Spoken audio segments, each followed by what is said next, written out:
Assalamualaikum warahmatullahi wabarakatuh. Halo semua, kenalkan, namaku Kaemer. Aku dari TIS FTUI 2020. Di sini aku mau bantu kalian untuk belajar. Membantu kalian belajar di sekolah dengan bimbingan dari kami, kakak-kakak TIS FTUI 2020. Nah, biasanya kan kita belajar langsung nih. Tapi karena pandemi corona ini, kita jadi terbatas. Tapi karena kalian tetap sekolah, jadi aku dan kakak-kakak lainnya ingin membantu kalian lewat video. Oleh karena itu, ditonton dan disimak dengan baik ya. Kalau misalkan menurut kalian penting, bisa dicatat. Atau kalian bakal lupa, boleh tuh dicatat juga. Oke, jadi aku, Kaimar, pengen ngajarin kalian tentang lingkungan sehat dan cara selanjutnya. Nah, kan tadi kita sudah tahu nih, alat-alat kebersihan apa sih yang ada di sini, yang ada dan kita ketahui. Lalu setelah kita mengetahui alat-alatnya, sekarang waktunya kita menjaga dan membuat lingkungan yang sehat. Gimana sih Kak caranya? Nih aku sebutin ya. Udah aku tulis juga tuh, supaya kalian mudah nyatetnya. Yang pertama, ada kerja bakti. Minimal sih 1 bulan sekali. Tapi kalau lebih banyak, 2 minggu sekali, seminggu sekali, itu lebih bagus. Ini hanya minimal. Kerja bakti itu, kita gotong royong. Gotong royong untuk membersihkan lingkungan. Mau itu lingkungan rumah, berarti kita gotong royong antar anggota keluarga, lingkungan sekolah, gotong royong bersama teman-teman kita di sekolah untuk membersihkan sekolah, ataupun lingkungan rumah kita yang ada di sekeliling kita. Bukan lingkungan dalam rumah, tapi lingkungan luar rumah. Itu biasanya kita bekerja sama dengan tetangga-tetangga kita. Jadi selagian kita bersih-bersih, kita juga bisa ngobrol, bisa silaturahmi sama mereka gitu. Yang kedua, membuang sampah pada tempatnya. Nah, ini kalian tidak boleh membuang sampah sembarangan. Kalian harus membuang sampah pada tempatnya. Tahu nggak kenapa? Nih, misalkan kalian membuang sampah sembarangan nih ya. Nah, itu tuh bisa ngebuat hewan-hewan kecil bersarang di sana. Itu bisa jadi bahan makanan mereka. Ataupun sampah ini tuh bisa busuk. Ntar jadi bau, nggak sehat untuk kita. Dan nyiumnya juga jadi nggak enak gitu kan. Makanya kita harus membuang sampah pada tempatnya. Di tempat sampah ya. Yang ketiga, memungut sampah yang berserakan dan buang pada tempatnya.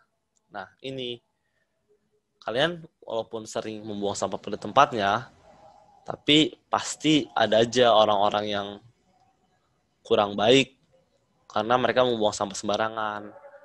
Tapi karena kita sekarang udah belajar, kita harus ambil sampahnya. Walaupun itu bukan milik kita atau itu bukan bekas kita harus ambil dan kita buang pada tempatnya. Gitu. Yang keempat, membersihkan genangan air agar terhindar dari jentik nyamuk. Nah, kalian pada sebel nggak sih sama nyamuk? Kayak suka gigit-gigit, nyebelin gitu kan? Bikin sakit, gatel, bentol, dan lain-lainnya. Nah, nyamuk ini berkembang biak di genangan air atau di air. Misalkan, kalian punya bak mandi. Nah, kalau bisa, kalau lagi tidak dipakai, bak mandinya itu ditutup. Ada yang tahu kenapa? Supaya nyamuk tidak bisa berkembang biak di situ. Oke? Kalau misalnya nyamuk tidak bisa berkembang biak, berarti semakin sedikit nyamuk yang ada. Tuh. Yang kelima, membersihkan barang-barang yang kotor ataupun berdebu. Nah, barang-barang yang kotor atau berdebu, tadi bersihin pakai apa? Pakai kemoceng atau pakai lap ya. Nah, kalau misalkan barang-barang kita pada kotor atau berdebu, itu ngebuat kita ngerasa apa ya? Pengap, pengen bersin-bersin. Pokoknya nggak enak gitu nggak sih? Terus juga bisa ada bakteri dan kuman-kumannya di situ. Makanya harus kita bersihkan ya. Selanjutnya, melancarkan aliran udara. Misalkan, kalian lagi duduk nih bersama keluarga di dalam rumah, pintu, jendela, semua ketutup. Kalian ngerasa kayak panas, pengap, pernapasan itu nggak enak gitu, kalau mau nafas nggak enak. Nah, itu berarti aliran udara itu nggak lancar, kalian kurang oksigen. Jadi kalian harus buka jendela, buka pintu. Nah, biar udara segar di luar bisa masuk. Nah, udara segar ini dihasilkan sama pohon-pohon hijau. Makanya pohon-pohon hijau itu membuat kita sehat karena ngasih kita udara segar dan oksigen. Seperti itu. Selanjutnya, yang terakhir ada menyapu dan mengepel lantai. Yang tadi kakak udah bilang, Menyapu dan mengepel lantai itu untuk membersihkan dan menghilangkan kuman dan bakteri yang ada di lantai supaya kita nggak sakit. Oke? Nah, selanjutnya ngomong tentang masalah sakit. Tadi banyak kan kau bilang sakit terus. Nah, kenapa sih kita harus punya lingkungan yang sehat? Karena lingkungan yang tidak sehat itu bahaya untuk kita.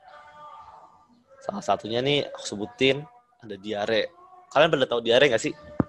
Diare itu tuh ngebuat perut kita sembelit, tapi nggak cuma sekali dua kali bikin kita ke toilet, tapi bisa berkali-kali bikin perut kita sakit banget sampai sembelit. Nah itu karena keadaan lingkungan kita yang tidak sehat. Selanjutnya ada nyamuk demam berdarah. Tadi juga kakak udah bilang nyamuk demam berdarah itu atau nyamuk biasanya berkembang biak di genangan air ataupun bak mandi yang tidak kita tutup. Jadinya harus kita tutup supaya tidak ada nyamuk dan khususnya demam berdarah atau malaria yang berkembang biak di situ. Jadi kemungkinan kita kena demam berdarah itu kecil. Soalnya kalau misalkan banyak nyamuk, kita malah kemungkinan terkena demam berdarah. Itu bisa bahaya, bisa menyebabkan meninggal. Yang ketiga, ada penyakit pernapasan. Misalkan udara lingkungan kita tuh banyak rokok, banyak polusi, ngap, tercemar, terus banyak debu-debu. Nah itu tuh tidak sehat untuk pernapasan kita sendiri. Kalau menapas tuh rasanya juga nggak enak, bikin bengek atau susah napas, bisa menyebabkan bronkitis dan lain-lainnya. Nah seperti itu teman-teman. Nah kan udah selesai nih. Kakak mau pantun nih untuk kalian supaya kita bisa menjaga lingkungan, oke? Pergi tamasya ke taman safari. Cakep, banyak rusa berbelang kaki. Jika lingkungan bersih dan rapih, hidup nyaman terasa asri. Ada lagi.